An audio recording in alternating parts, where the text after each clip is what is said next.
गृहिणी बेचारी नहीं होती, एक जिम्मेदार हाउसवाइफ। जब देखो अनीता अनीता, सब भाभी को ही मानते हैं। मेरी तो जैसे कोई इज्जत ही नहीं है। आखिर मैं भी तो बहू हूँ, छोटी ही सही। पर नहीं, सारा लाड प्यार अपनी बड़ी बहू के लिए ही रखती है आपकी मम्मी। मैं यहाँ 10 दिन की छुट्टी लेकर आई हूँ, अपने नए घर का निमंत्रण देने। थोड़ा तो मान सम्मान देते। बस सारा समय अनीता बहू, मेरे तो कान दुखने लगे हैं। रिया का पति राहुल बोला, अरे भाभी यहाँ 5 सालों से है, पूरा घर संभालती है, रच बस गई है। उन्होंने हम लोगों के लिए बहुत कुछ किया है और उनकी पाक कला ने तो सबका दिल जीत लिया है।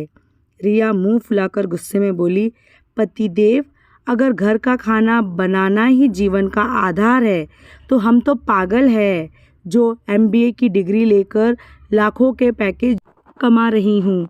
इस पर राहुल बोला, तुम्हारी इसी ईर्ष्यालु स्वभाव के कारण 2 सालों में भी तुम इस घर पर अपनी जगह नहीं बना पाई हो। मैं क्यों ईर्ष्या करने लगी?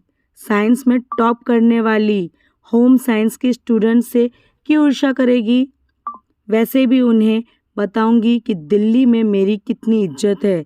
राहुल बोला, यहाँ बात कौन क्या कर चुका है या नहीं है, बात व्यवहार की है। रिया ने कहा, तो मैंने कौन से कोड़े बरसाए रखे हैं? जब भी आती हूँ भर भर के गिफ्ट लाती हूँ। राहुल बहस नहीं चाहता था, वह चुप हो गया। रिया अपनी बड़ी भाभी अनीता से बहुत ईर्ष्या रखती थी, हमेशा उन्हें नीचा दिखाने में लगी रहती। दिल्ली से जब भी आती कपड़े, गहने, नौकरी का घमंड ही बताती। पर अनीता एक साधारण, सिंपल और नेकदिल लड़की थी। रिया का व्यवहार बुरा होने के बावजूद छोटी बहन समझकर टाल दिया करती थी, पर रिया उसकी तारीफ सुन ही नहीं पाती थी। इसलिए आज वो अपने पति से शिकायत कर रही थी, पर पति भी रिया के व्यवहार को समझता था, तो इसलिए कुछ नहीं बोला। अभी इन दिनों दिल्ली में नया घर खरीदा है, उसी के गृह प्रवेश कार्यक्रम में शामिल होने का न्योता देने आए हैं। सभी लोग दिल्ली उद्घाटन में पहुंचे। शानदार घर, बढ़िया सजावट, महंगे से महंगा सामान, मॉड्यूलर किचन। सास और अनीता बहू ने रिया की बहुत तारीफ की। इधर रिया फूले नहीं समा रही थी। सोची, तारीफ ही करो, खुद ने देखी भी नहीं होगी ऐसी रसोई। अनीता ने पूछा, तुमने प्रसाद का हलवा बनाया है क्या रिया? रिया बोली, मैंने तो खाना बाहर से मंगवाया है, प्रसाद का हलवा मैं तो भूल ही गई। सास बोली, कोई बात नहीं, अनीता बहू हमारी मास्टर है, फटाफट बना देगी। अनीता की तारीफ सुन रिया मुंह बिचका लेती है। इतने में रिया के ऑफिस के लोग आ गए। रिया ने सभी का परिचय करवाया। तभी रिया की बॉस माला बोली, वह कौन है जो किचन में काम कर रही है? देखो किस तरह से फटाफट काम कर रही है, काबिले तारीफ है। उसकी सहेलियों ने भी हाँ में हाँ मिलाई। अब रिया अनीता की तरफ देखते हुए बोली, यह मेरी भाभी है, ये छोटे शहर से है, घरेलू है, उन्हें अपनी बातें समझ नहीं आने वाली। तुम चलो यहाँ से, टेबल पर बैठकर कुछ खाते पीते हैं।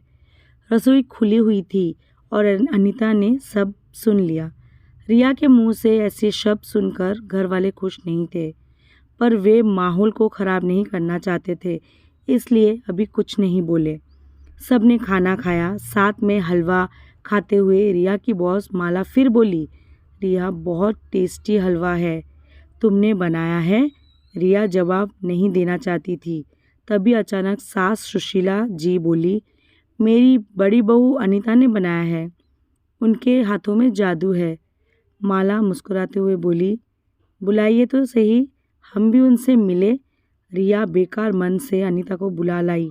माला बोली, आइए बैठिए, हम तब से देख रहे हैं आप रसोई में व्यस्त है। अनीता पसीना पोंछते हुए बैठ जाती है। माला, इनको बस यही आता है, खाना पकाना, बेचारी गृहिणी है, ऐसा रिया माला से कहती है। जिस तरह मैं कंपनी में टीम की लीडर हूँ और 6-7 लोगों को संभालती हूँ, वैसे ही आप अपने घर की लीडर है। जो घर के हर सदस्य को संभालती है और सारा मैनेजमेंट भी देखती है, और किसी को भी आपको और आपके काम को कम समझने का हक नहीं है।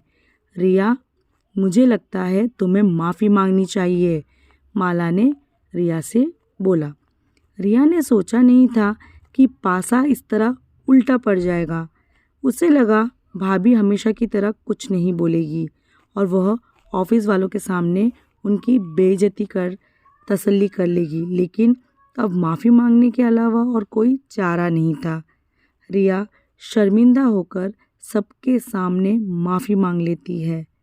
पता नहीं रिया ने मन से माफ़ी मांगी या नहीं, पर आप ही सोचिए, जब तक हम गृहिणियाँ खुद की इज्जत नहीं करेंगे तो हमारी वैल्यू समझेगा कौन। इसलिए किसी के कहे गए ताने या अशब्द मत सुनिए।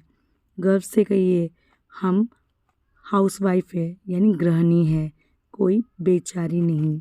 धन्यवाद दोस्तों। उम्मीद है आपको ये कहानी पसंद आई होगी।